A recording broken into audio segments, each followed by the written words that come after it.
Hello students, how are you? I hope you will be fine.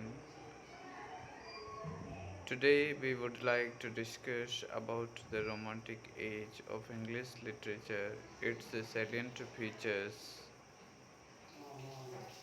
poetry, drama, and political economic situations of the time. Let's start.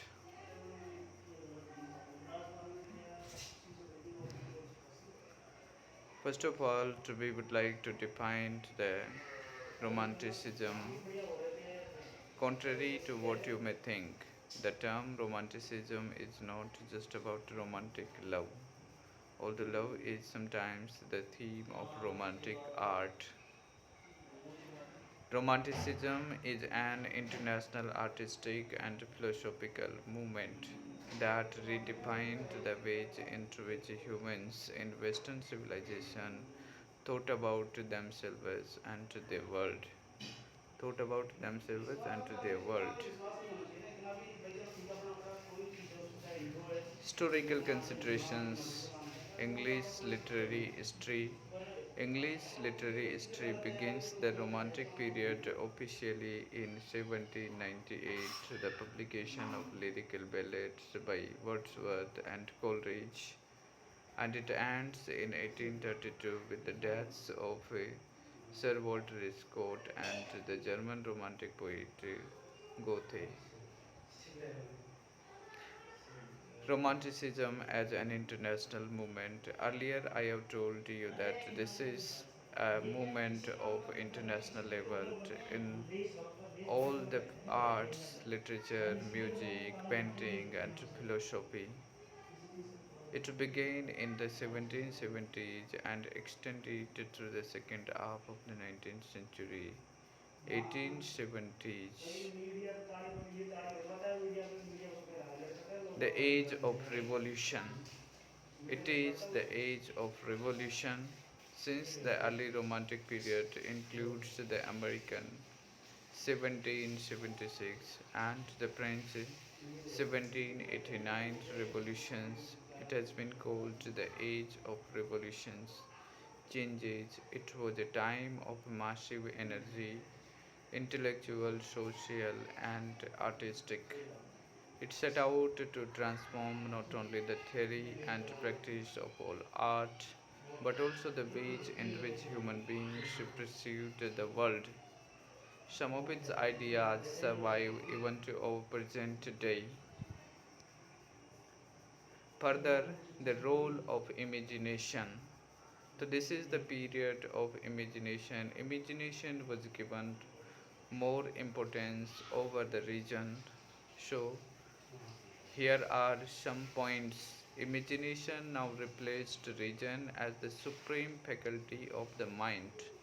Hence, the flowering of creative activity in this period. For Romantic thinkers, the imagination was the ultimate shaping or creative power, the approximate human equivalent to divine creative powers.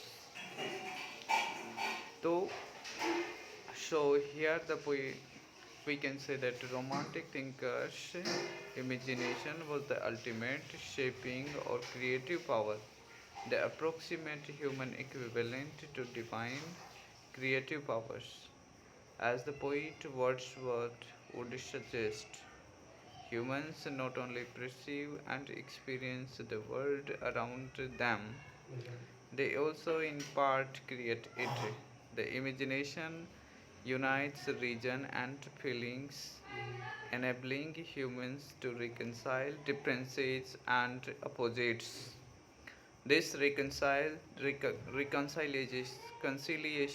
is a central ideal for romantics. Finally, the imagination enables humans to read nature as a system of symbols. To the things nature as the system of symbols. Celebration of nature. Another important characteristic of romantics Romanticism is celebration of nature. The romantic writers celebrates in the nature. They have been returned from urban to the countryside. Nature often presented as a work of art from the divine imagination, nature as a healing power, nature as a refuge from civilization, nature viewed as organic, alive rather than mechanical or rationalist, nature viewed as a source of refreshment and meditation. Nature viewed as a source of refreshment and meditation.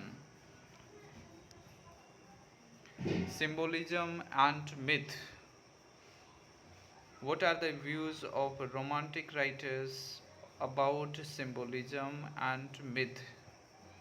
Valued as the human means for imitating nature in art, could simultaneously suggest many things in a creative way based on a desire to express the inexpressible through the resources of language, emotion, lyric poetry, and the self. Greater emphasis on the importance of intuition, instincts, and feelings. Wordsworth's definition of good poetry, the spontaneous overflow of powerful feelings, was a turning point in literary history, and this is the most important definition of poetry which is quoted time and again.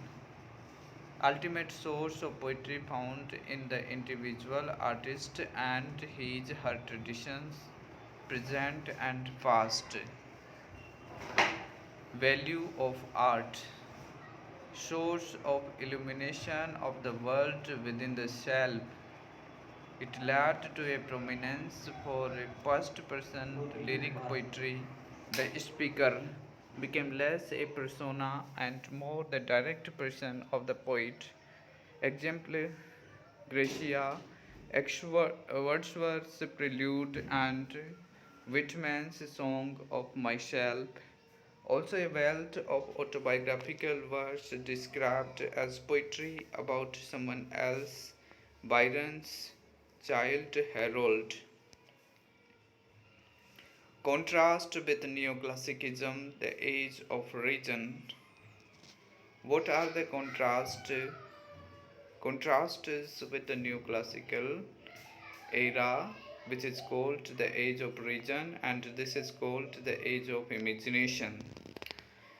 Shift in focus from rationalism to the imagination, shift toward a more expressive orientation towards the literary art, freedom of expression was given more important place, freedom of the individual to be discussed in the creations of the writers of this age.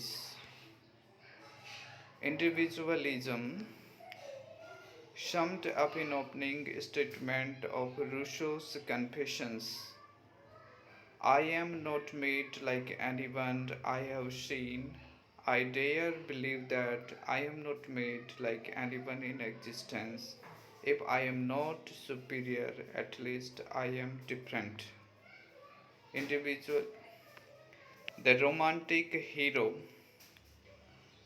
As the romantic writers show us, our heroes were not always cowboys.